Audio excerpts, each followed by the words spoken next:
Olá, somos o grupo 2, composto por mim, Camila, e pelo Carlos Eduardo, e hoje nós vamos apresentar nosso trabalho sobre cavitações submarinos para a disciplina de máquinas de fluxo. Que cavitação, né, não é apenas um fenômeno físico curioso na engenharia naval, mas ele vai representar uma linha muito tênue entre o sucesso de uma missão e a detecção de um submarino, né? Então a gente vai explorar como esse fenômeno acontece e o que a ciência e a engenharia atual têm feito para mitigar. Nossa apresentação está dividida em 4 partes, são elas os objetivos, a metodologia que utilizamos, a fundamentação teórica para esse fenômeno de captação e as frentes de pesquisas atuais sobre esse fenômeno.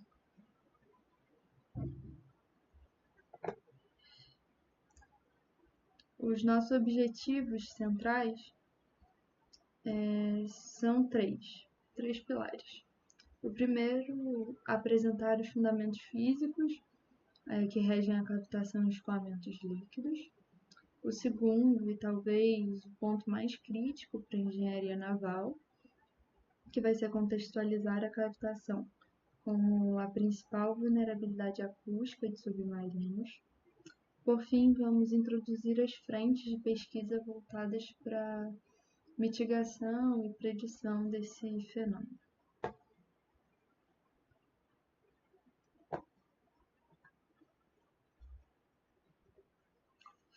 Para sustentar essa apresentação, nós seguimos uma metodologia rigorosa, né?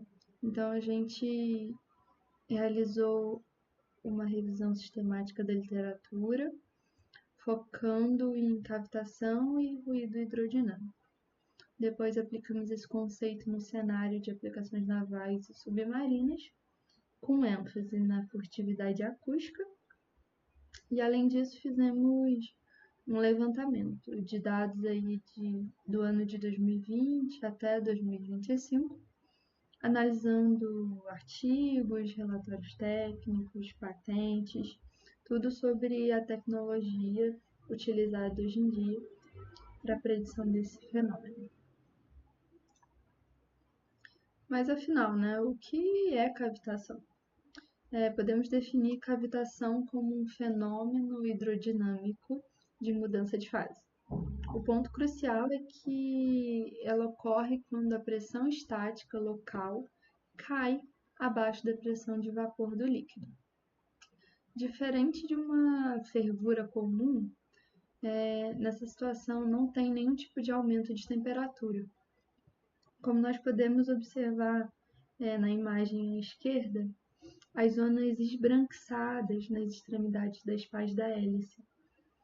Aquilo ali não é um ar que entrou no sistema, mas sim o próprio líquido vaporizado, devido à altíssima velocidade do escoamento naquela região ali. Nas pontas das pás, como vemos na imagem à direita, temos a velocidade máxima, temos onde a velocidade é máxima, o que, pelo princípio da conservação de energia, faz com que a pressão caia drasticamente, atingindo o limite crítico de vaporização.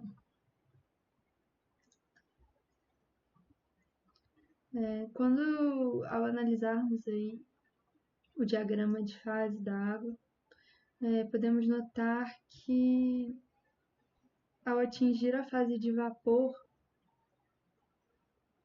podemos encontrar duas formas, né? Nós podemos subir a temperatura, né? Ou descer a pressão. E aí encontramos essa fase de vapor. A cavitação segue o caminho vertical, para baixo no gráfico. Mantemos a temperatura constante e reduzimos a pressão local, até cruzar a linha de saturação. Isso vai ocorrer porque em máquinas de fluxo, como hélices e bombas, a energia de pressão é convertida em energia cinética. para acelerar esse fluido. Bem, então, continuando aqui, né, do ponto de vista físico, a cavitação até pode ser entendida a partir da equação de Bernoulli. Então, à medida que a velocidade do escoamento ele aumenta, a pressão estática local ela precisa diminuir, e se essa pressão está abaixo da pressão de vapor do líquido, então é onde ocorre a incepção da cavitação. Esse limite ele é descrito matematicamente, né, pelo critério de pressão local. Então, uma vez que a gente tem uma pressão local inferior, né, à pressão de vapor, a gente vai ter esse fenômeno acontecendo. Então, para comparar diferentes condições de operação, geralmente a gente utiliza o número de cavitação, né, que é um parâmetro adimensional, e ele indica o quão próximo o escoamento está de cavitar, né, assim, quão próximo ele tem. Então é como se fosse uma medida de uma margem, onde valores baixos vão indicar uma maior propensão ao fenômeno. Outro ponto aqui importante a gente comentar é que as bolhas de vapor em si, elas não geram ruído. Então, no momento em que elas são geradas, não é o momento em que a gente vai ter o ruído ocorrendo, né? Na verdade, é durante o colapso dessas bolhas que a gente tem um valor maior de pressão e a gente tem um colapso violento, né? Então, a implosão delas que geram essas ondas de choque, né, microjatos de água, que podem danificar a estrutura e, né, gerar ruído, por serem um evento altamente energético. Então, cada colapso ele vai atuar como uma fonte acústica naquele ponto, né, e vai ser responsável por esse ruído hidrodinâmico. Aqui a gente consegue olhar também, né, o evento da geração de uma bolha e o colapso dela e como que isso movimenta a estrutura, né? A gente consegue ver como como essa característica de alta energia realmente implica na prática. Então aqui a gente também consegue ver esse microjato, né, ocorrendo, né, uma representação aqui, representado também nessa condição de pressão local inferior à pressão de vapor. Bem, retomando então para a parte que nos interessa, né, quanto a submarinos,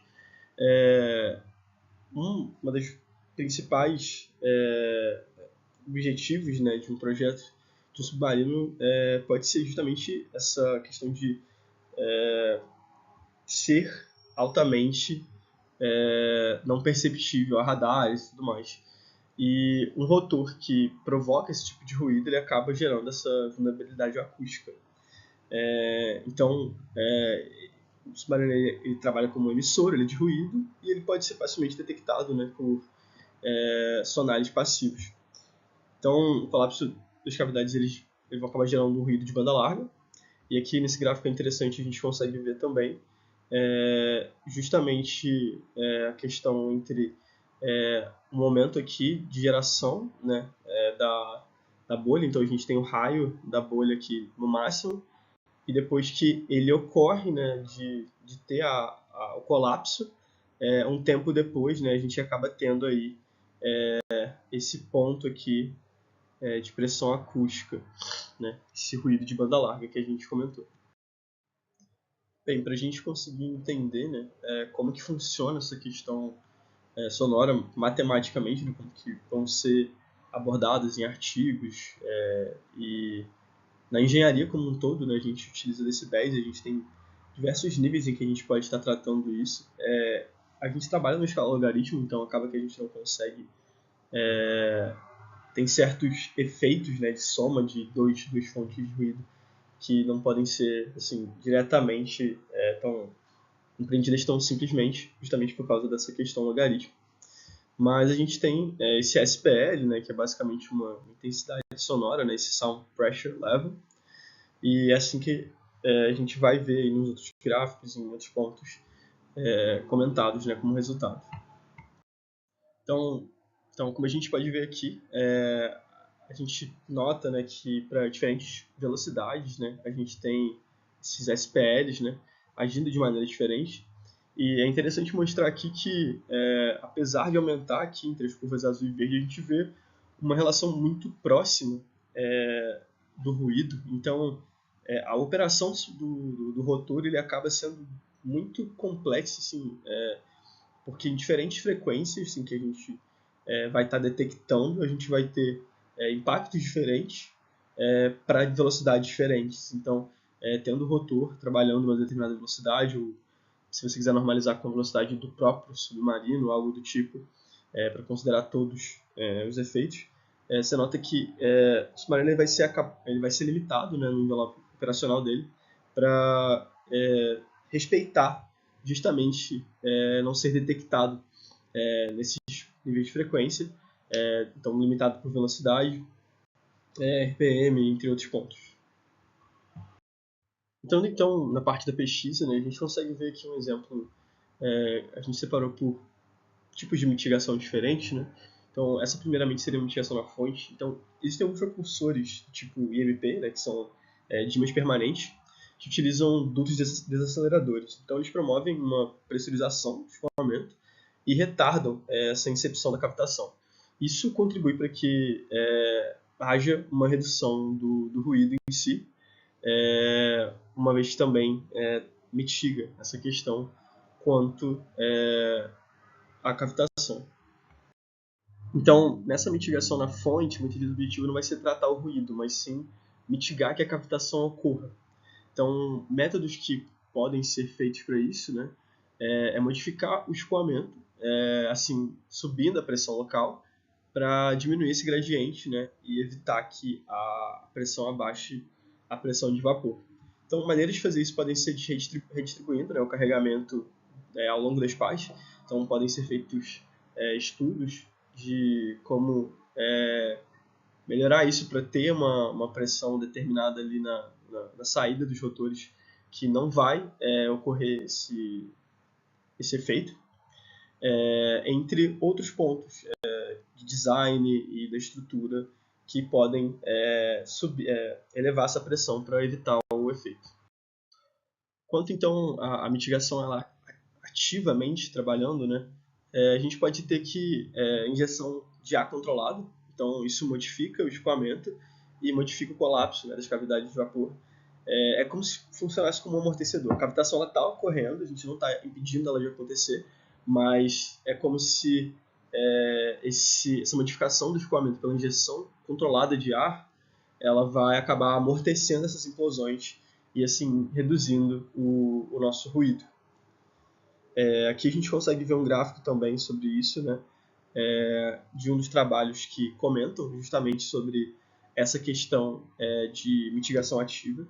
E a gente consegue ver que para determinadas frequências a gente não tem, né, baixas frequências a gente não tem uma mudança muito grande, mas para frequências altas a gente tem isso, né? Então, principalmente aqui em altas frequências a gente tem a atenuação que a gente precisa para mitigar.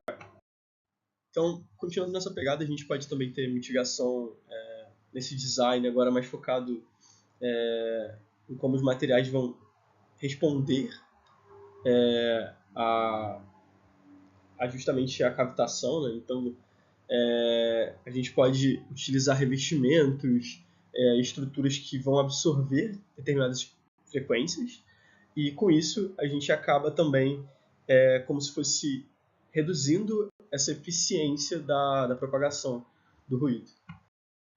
Então, por fim, falando rapidamente aqui de predição, né, a gente tem que diversas tecnologias melhoram a precisão de análise numérica, elementos finitos, volumes finitos, mas é interessante mostrar como que a gente pode utilizar isso, né? Então, digital twins, eles são como se fossem justamente um gêmeo digital que vai seguir em paralelo ali com suposições numéricas sendo calculadas em tempo real, com dados que você vai ter de um determinado dispositivo que existe realmente.